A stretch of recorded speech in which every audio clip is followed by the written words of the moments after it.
stars, I will be there.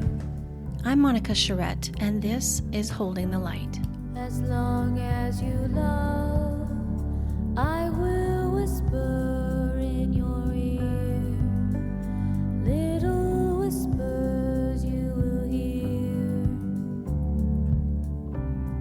As long as you love. There is no handbook for grieving the loss of a child. We learn to grieve exactly where we are. Words of wisdom from Pattie, a bereaved mom whose son Evan died from cancer at age 21. Pattie shares her anticipatory grief as she prepared for her child's passing, the complicated guilt of wanting the suffering to just end, and what Evan taught her about death and dying. Colby and I are so honored to hold the light with Pattie Gallant.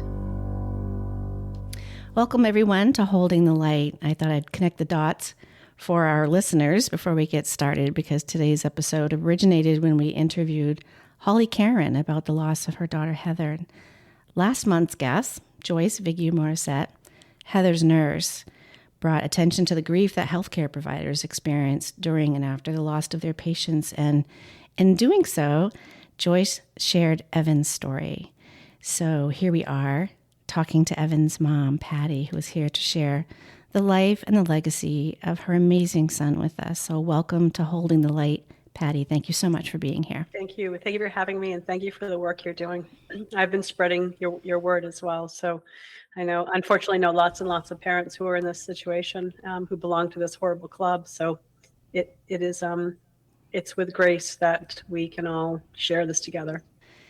Pattie and I had a chance to talk a little bit earlier, which I really appreciated that. And our conversation generated many important lessons in grief that I want her to share with all of you. But first, I just want to start with Evan. Tell our listeners about your incredible son. What was he like as a young adult? Well, we all will talk about our angels ad nauseum, right? And I won't apologize for it. So thank you for giving me the opportunity to share a little bit about Evan. Evan was diagnosed with cancer at 12, but that didn't define him. It didn't define him through his life and nor his death. But what it did do was, I think now in hindsight, it gave him that introspective look at not only faith, which came out loud and clear, but also as a young person, like, what do you do with that information? Like, how do you process it? There are several paths that kids could go down in that situation, several paths that siblings could go down after they lose their sibling, which we talked about. And he has always relied on his faith, and he used that more than any other tool to not only get through the 9 years of stuff, medical stuff, emotional stuff, but also to prepare all of us. So I call, the last 6 months of his life, the worst 6 months and the best 6 months of my life, because I got to experience what he had built internally and then decided to share, to prepare all of us for what was about to happen. So he's an athlete. He loved baseball. Baseball is truly, I say this, baseball allowed him to have the quality of life that he did for the years that he was going through treatment. So grateful for that. Oh my gosh, so great. And I never complained about sitting on the baseball field, this time of year in 17 layers. And then you go into, the later months of the summer and you're peeling off layers. But those baseball games lasted a long time, man. Sometimes they lasted, the younger they were, the longer they lasted. And I didn't complain because he was doing what he loved, and he had that, it gave him drive, it gave him purpose. And he was a leader through the whole process. He was a leader in school, on the field, but not an academic leader in terms of like the valedictorian or salutatorian, but he was the person that people gravitated toward. People trusted him all throughout every walk of life, and he went to Portland High School, and there was the most diverse school in all of Maine, and it still is. And he just became close and friends with a broad spectrum of people. He truly loved everybody. And I would, sometimes get frustrated with certain things that were happening at school. And he'd say, it's not a big deal, Mom. We're all in this together. So he always saw the positive, and he forced me to do that. And I honestly, I say to this day that I learned more from my son than he learned from me. He was a better parent tutor than I was a parent, to my child, sometimes just in the life lessons and how he handled things. I was in awe of that quite often. He didn't stop right up until, right before he died. He was a leader, and he made sure the people he loved and cared for, whether it was when he was 12 years old or 21 years old, they knew that he loved them, and they knew that they were cared for, and he was protecting them. So that is a consistent story I'm hearing about your son over and over. So he was in 7th grade, is that right, when he was diagnosed? Tell me about his diagnosis and bring us back to that time, what that felt like. Yeah, so I brought tissues. Me too. So he was diagnosed the day after Christmas, and he was 12 years old. He turned 13 right before his first major surgery. So he had, when I knew when he came off the baseball field in pain, something was wrong. But the pediatrician at the time told us it was, he was constipated, or there were things, that were happening with his bowels. He had a bellyache. He ate too much. He didn't drink enough. So it took 3 or 4 months to even figure out that he had cancer. He was with friends. They were at Camp Kiev, which in Portland High School, Portland Middle School, they did sort of an outward bound type of program where the entire 7th grade class left and went to Camp Kiev for a weekend. When I picked him up on Sunday at school, his teacher approached me and said, "Something's not right. He's not himself." He was very quiet. He asked for some ibuprofen. She asked what was wrong, and he wouldn't say anything. He just said, "I'll be okay." And we found out later, as soon as he got in the car, and after I had spoken to her, I said, "Honey, what's wrong?" He just broke down. He said, "Mommy, it hurts so much. I don't know what's going on. It really hurts." So he was hit in the back, the sacral area. Goofing off. Kids were goofing off. It wasn't anything deliberate or horrible, but they were wrestling, and somebody sort of hit him in the back of his sacral area with their knee, and he fell to the ground. What we learned 2 months later, we went through, they thought it was just blunt force trauma. They thought it was a hematoma. So 2 months later, when they finally did the MRI, after I insisted, we found out that the tumor had grown so large. It was attached to his coccyx in his sacral area, and it had grown so large that when that blunt force occurred, it had nowhere to go. So it became agitated, and it started to swell and protrude toward the back of his lower back. And by the time they diagnosed him, it was a softball-sized tumor. And he was probably 85 pounds at that time because he was 12 years old.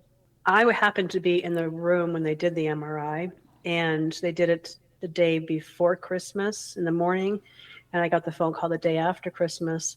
And I saw the picture of it. It was lobular, and it looked angry. And I knew it wasn't very good. And so when they called and said, in fact, we know it's cancer. We just don't know what kind. So we need to do a biopsy. So on New Year's Eve that week, he went in for a biopsy. We found out it was a tumor called myxopapillary ependymoma, extremely rare.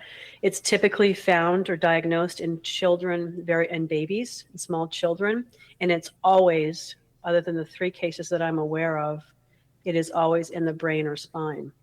At first, we were thrilled that it wasn't in his brain, because any parent that you hear your child has brain cancer. Cancer is bad enough, but brain cancer is overwhelming. And we were relieved at first that it wasn't in his brain, but in hindsight, we realized that if it had been in his brain, it never would have become that large. What happened is they believed that in utero, so while I was carrying him, the cells dropped before the spine was fused. It's a very, very low-grade tumor. It was a very slow-growing cancer, but he had probably had it since birth, and the cells just formed very slowly over time.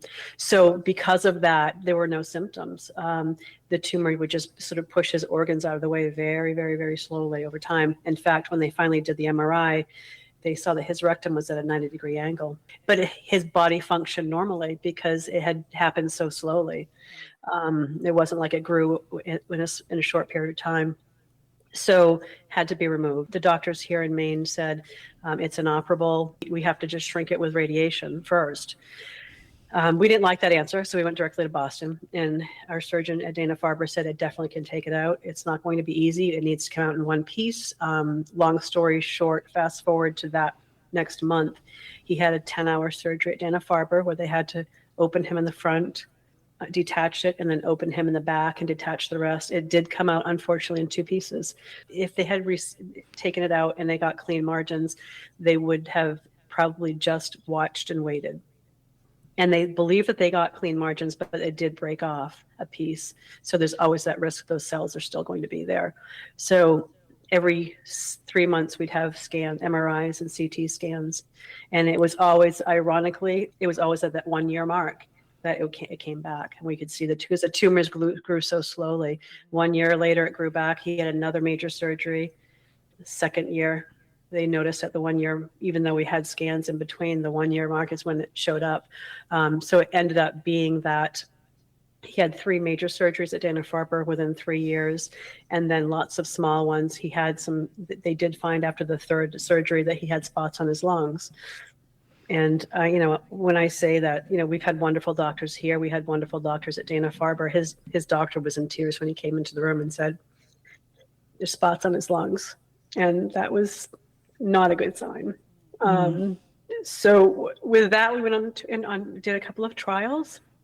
And he was just so amazing during the whole thing. Like, he knew in order to protect my heart and his dad's heart and his sister's heart, he was just going to be super strong. And I think he used to say to me, Mom, I just got to fake it till I make it. And that was really his homage. Like, I'm just going to keep pretending everything's going to be okay. Now, he had his moments when he punched a hole in the sheetrock in his bedroom, and I came home after work and he had patched it. And I'm like, wow, you did a great job. You have a future in sheetrocking, I think of, because, you can't get mad at somebody for that. He was just frustrated. He broke his wrist one time from punching a chair. Oh my goodness.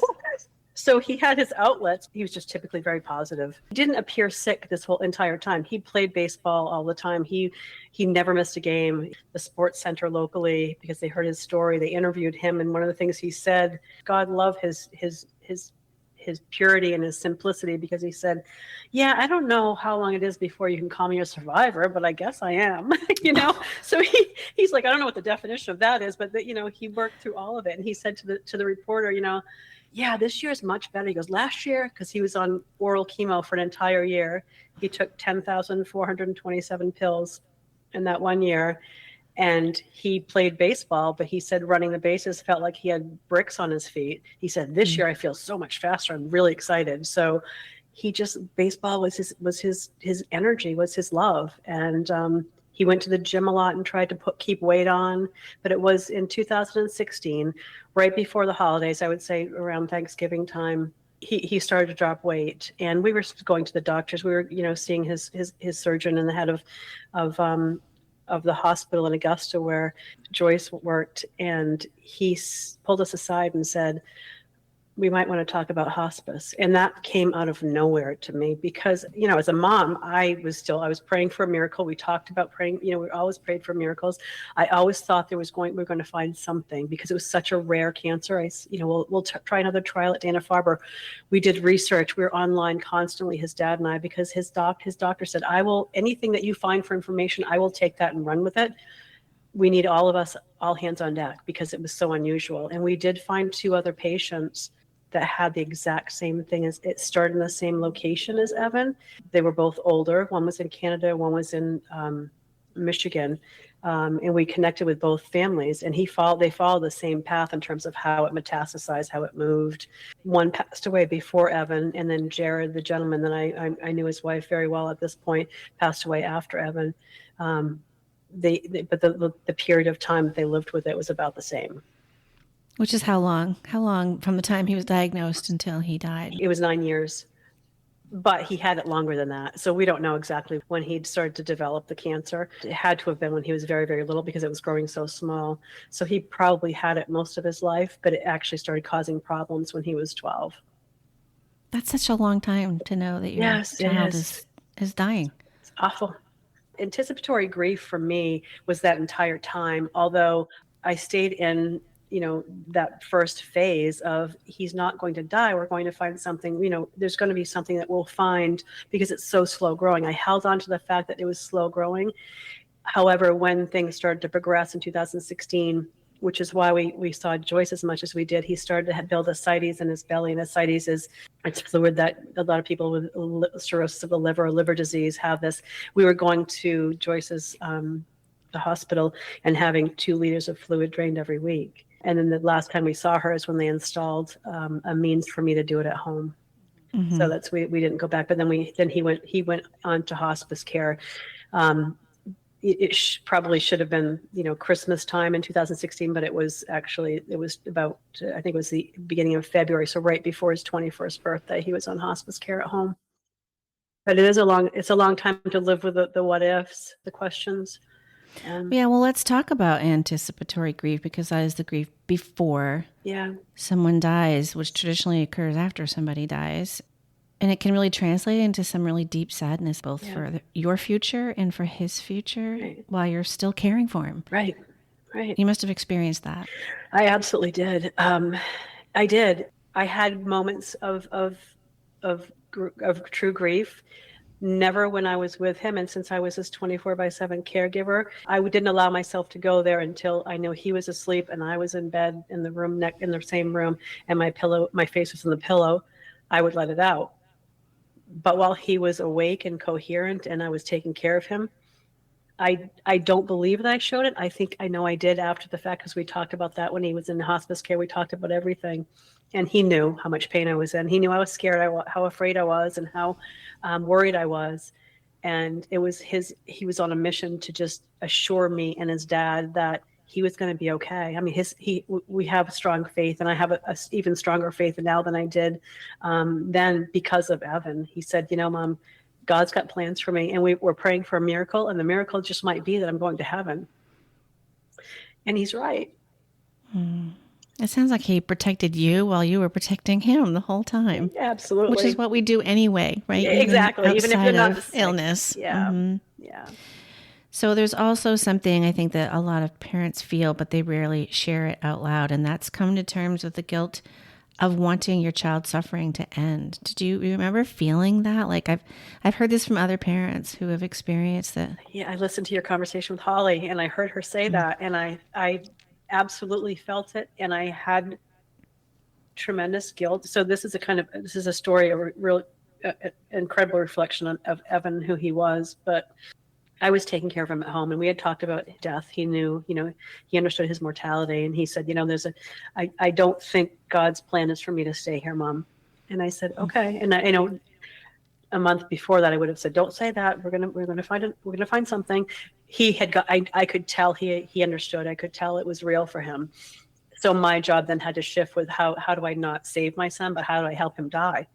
How do I help him go through that process and know that he's going to be okay and that I'm going to be okay? And I didn't have to do anything. He did it himself. But I did say to him, okay, so what's our plan? What do we need to do? What do you want to do? And he said, I want to go to Gosnell, which was the inpatient facility here in Scarborough. And that's where his grandmother was, his dad's mom, when she passed. And it was beautiful, and they were wonderful people, and it was just very calm and didn't feel medical, didn't feel like a hospital. He said, I want to be where Grammy was. And I said, honey, I can take care of you, because that was his plan. He wanted to stay home.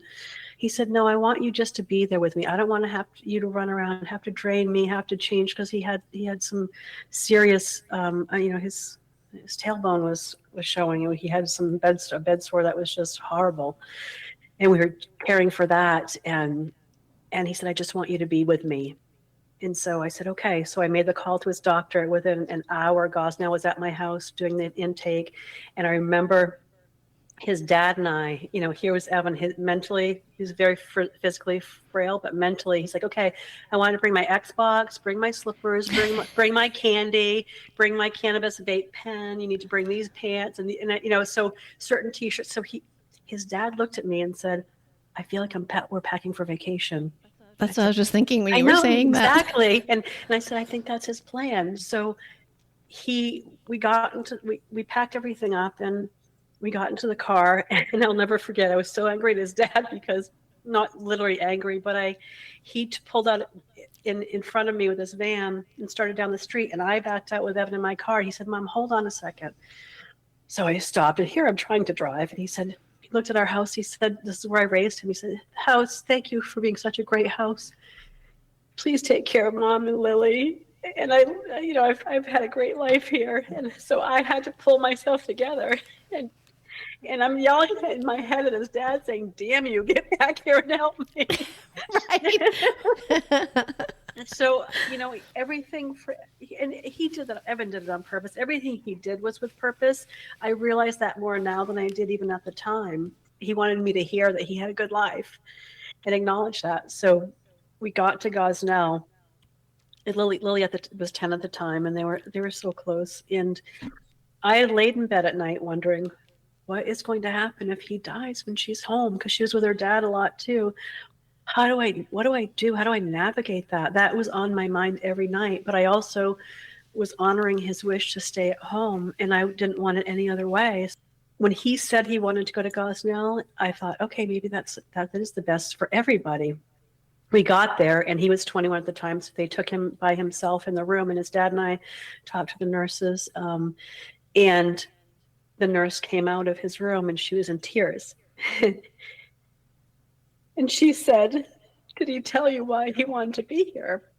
And I said, he told me it was for me, because he didn't want me to have to do all the work. He wanted me just to be with him, for us just to spend time together. And she said, yeah, that's what he said. He's like, you can go tell my mom now why I'm really here.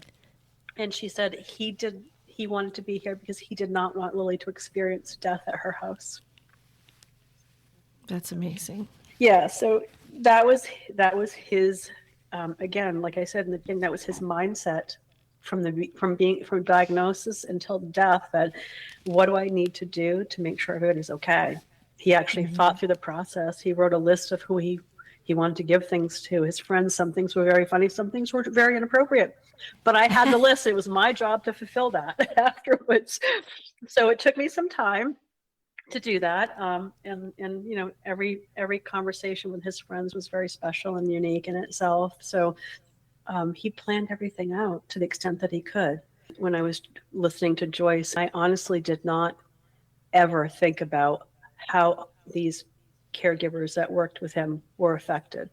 I knew they loved him. They were wonderful with him. But I just was so in my own guilt and my own grief that I never thought about it. While we were at Gosnell, most of the nurses there were all fabulous. But one of them he thought was really cute, and he'd say, "Dad, hit the bell, so we'll get her to run down." It was like he was still his normal, funny, sarcastic boy self.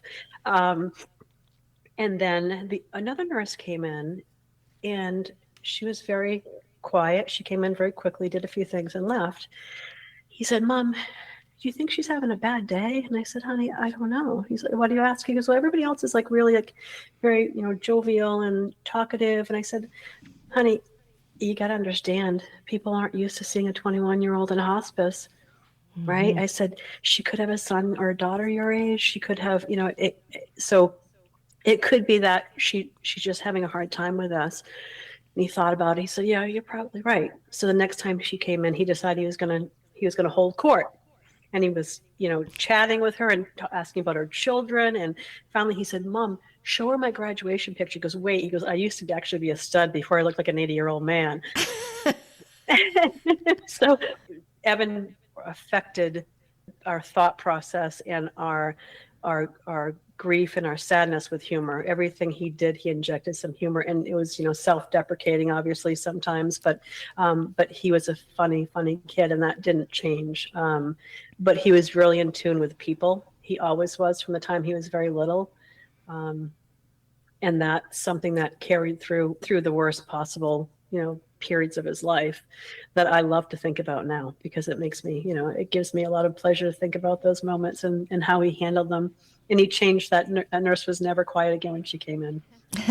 So I'm sure she learned a lot about dying and grief in that moment with him. Yeah. And I don't want to pivot too far, because obviously it's Evan that brought us all together here today. And but I heard you mention your daughter Lily, and Mom and I were talking, and it sounds like she was only 10 when Evan passed. And I just want you to maybe chat a little bit about what her grief journey looked like and how you were balancing parenting her while also suffering this, anticipatory grief. We talked about this again yesterday because I don't know that I did it right. I don't know if any of us know if we've done it right. No handbook. There's no handbook. And she knew he was sick, but she always told people he had the good cancer because it didn't affect his life. He played baseball. He graduated from high school. He did all the things up till that point. And he never, even when he was feeling his worst, he found energy when she walked into the room and put her, on his lap. And it was, they were close. But I didn't know. I didn't know I didn't know how to handle knowing that he was dying. And I could see, you looked at him, you could see, you knew he wasn't going to be here with us for long. But at 10, she just kept seeing these gradual changes. So she still saw her brother with the same personality, same sense of humor. Her dad and I talked about it, and I said, I want no guests one day at Gosnell, and I just want Lily, I just want us. And because we had an open door, his friends would come, a lot to see him, certain ones. And so we sort of closed the door and spent the day just with, Evan and Lily spent the day together. So we're in this space, and we're in his room, and it's about time to say goodbye to her. And it never dawned on me at that point to say, you probably won't see him again. I didn't think at 10 it was the appropriate thing to say. I didn't know. But when they said goodbye, he knew, I knew. And I watched them, and Evan was a big hugger, as Joyce said, and Lily was not. She's better, but she wasn't the same as Evan in terms of hugging. And he said, you know what? The one thing I'm going to do before I go is I'm going to teach you to be a hugger. So he gave her a hug goodbye. He goes, no, it's not good enough. Bring it in again. And he kept playing with her and testing her. And he said, this is how you hug. So she gave him a hug. He said goodbye. He was very cheerful and very chipper. And, that was the last time they saw each other. When she realized that, fast forward a couple of years, she said, why didn't you tell me I was going to see him again? I wanted to know. And I said, honey, I don't know. I don't know what the right answer was. I felt like at that time she was too young to hear that finality. However, when I came home after he did pass, and yes, I did, his dad and I, once he passed, I was the one who discovered it. I was sleeping beside him. I wanted to be the one to feel his heartbeat or not. I wanted to be that person, not the nurse. Before I got home, I said to his dad, I need to get out of here. He said, I do too. And they were preparing Evan to bring him to the funeral home. And I said to the nurse, is it wrong that we want to be out of here? We just want to leave? She's like, not at all.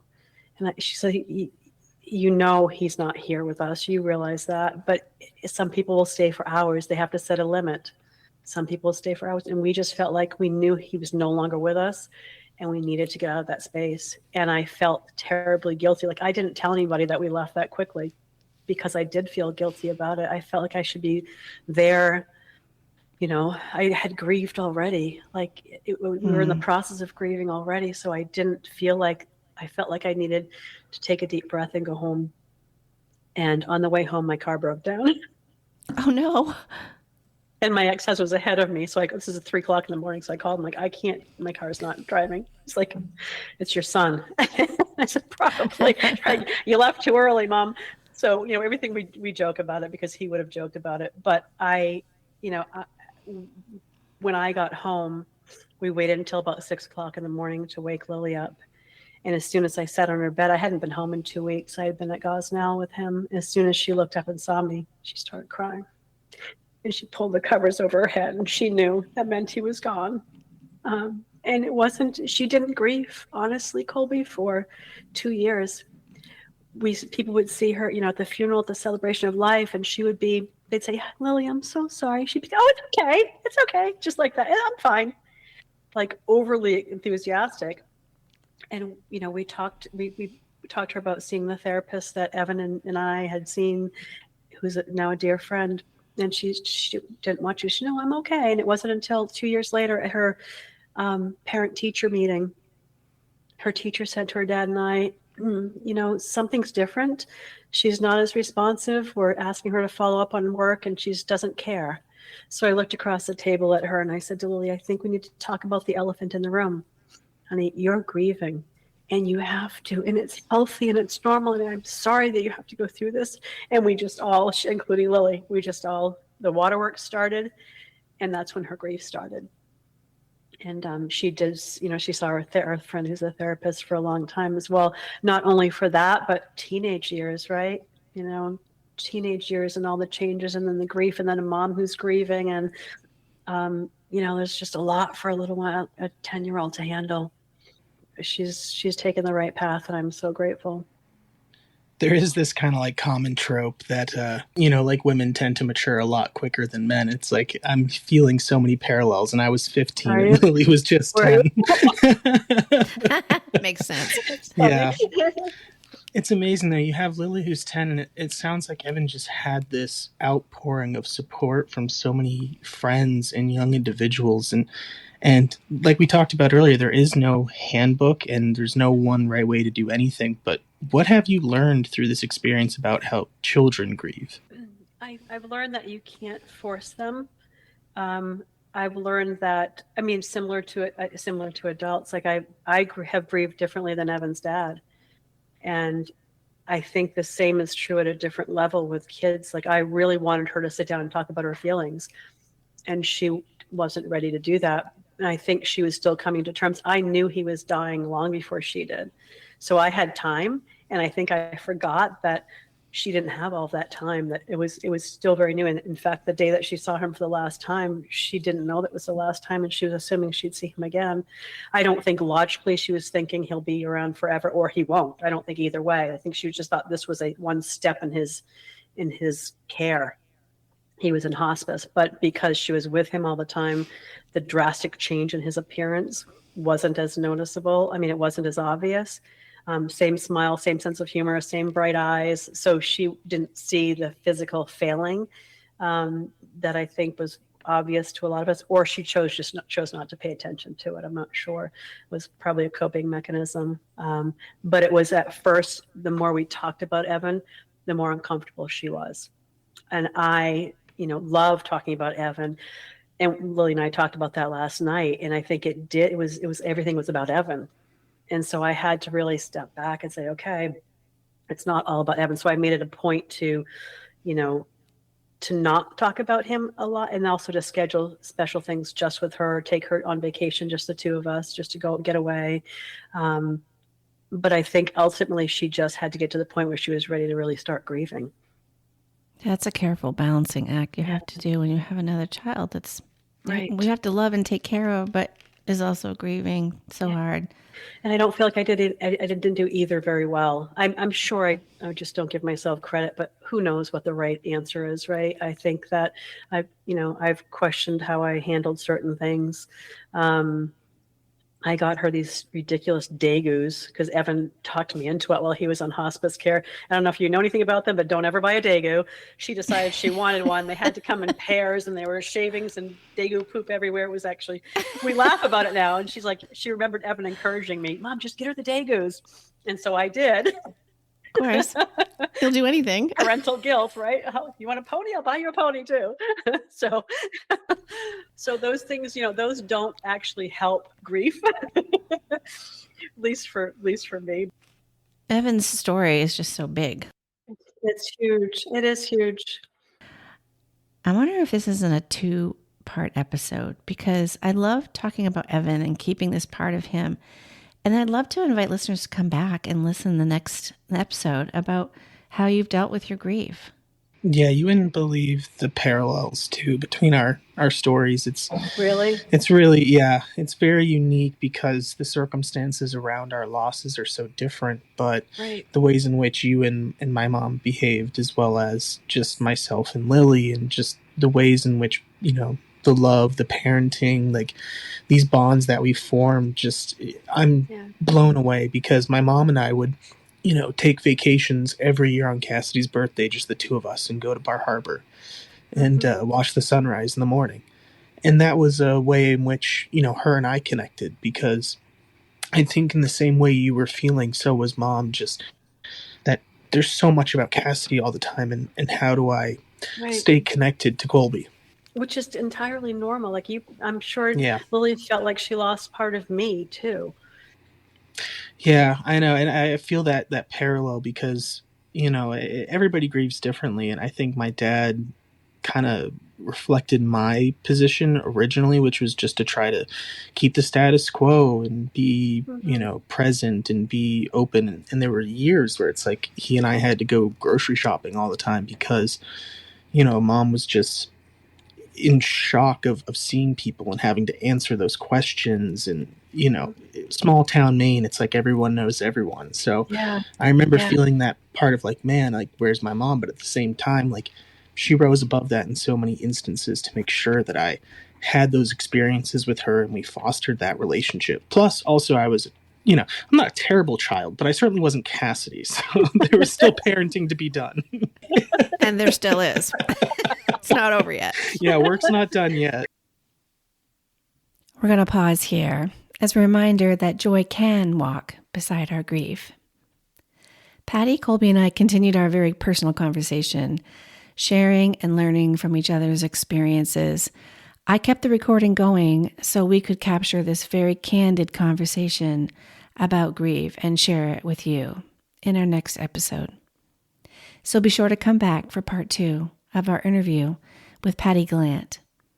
Holding the Light airs the 11th of each month. Thanks for listening. We're glad you're here. As long as you love.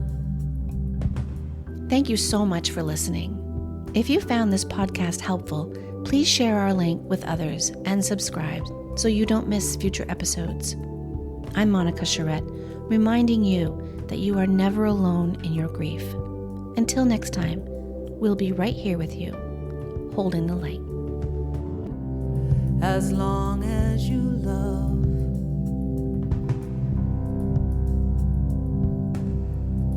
As long as you